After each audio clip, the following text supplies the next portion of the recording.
While way in the distance are the mountains of the Cape Tribulation, World Heritage Area, where the Daintree literally meets the reef. The water I'm standing in is the warm ocean of the Coral Sea. It's the section of coastline where, of course, the Great Barrier Reef extends for a couple of thousand of kilometres, thousands of islands. A lot of rivers in Queensland, North Queensland, and into the tropics. They have mangroves, and I'm standing here.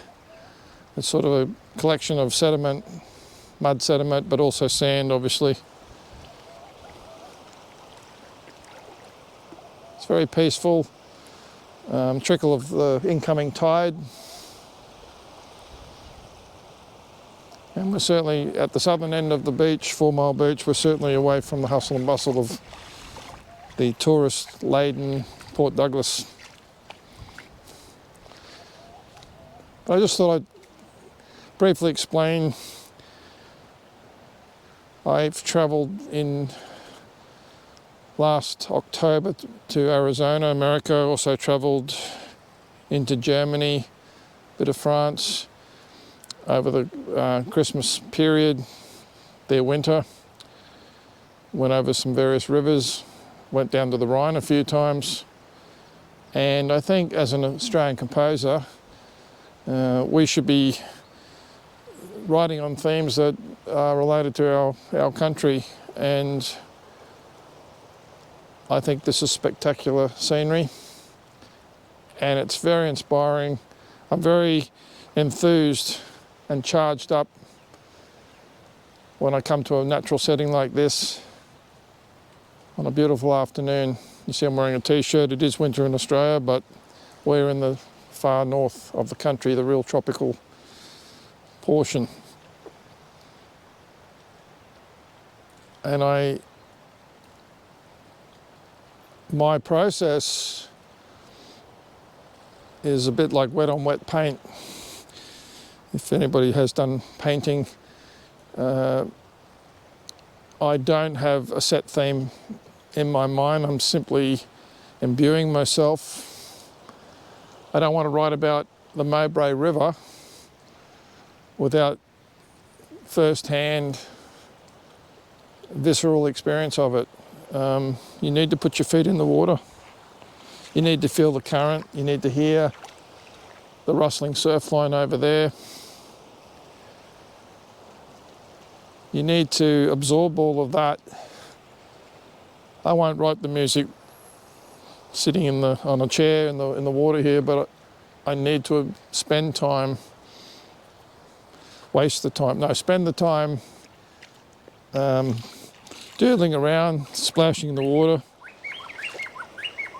Some beautiful birds. You've got to hear everything. You've got to see as much as you can.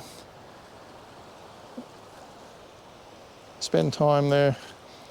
And what composers or any artist does is they reflect something about this. If you painted or took photography or drew, okay, you would represent the visual side of it. I'm a composer. I have to create that picture of what the situation is, what I'm inspired by. I have to create that through soundscape, through orchestration. In the up-and-coming case, string orchestration. So in one way, having a full orchestra is great because you have more colours, more percussion, more instruments. You can add texture and colour to what you're doing to explain that story. Your palette has like more colours on it. String orchestra is going to be more limiting than an orchestral, but there's a beauty in writing a string orchestration in that it's a challenge to create something that's quite beautiful and takes people on the inner journey that I'm having. They'll have their own sentiment and feeling, and this is the art. This is the artistic process. It's not so possible. It's not so possible to do the artistic process in a practical way.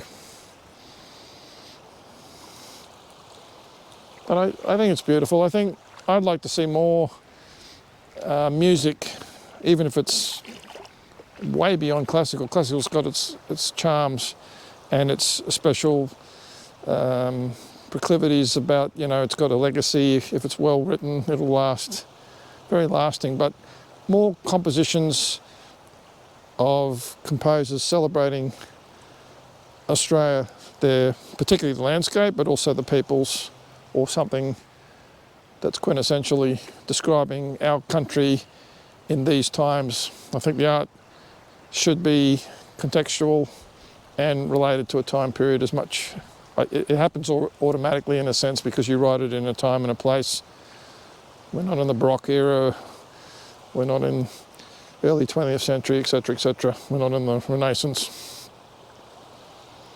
And this is the 21st century as well, so who's to know what will be stylistically, what are the main things that will be coming out. But that's why composers, novelists, painters, playwrights have to get to work.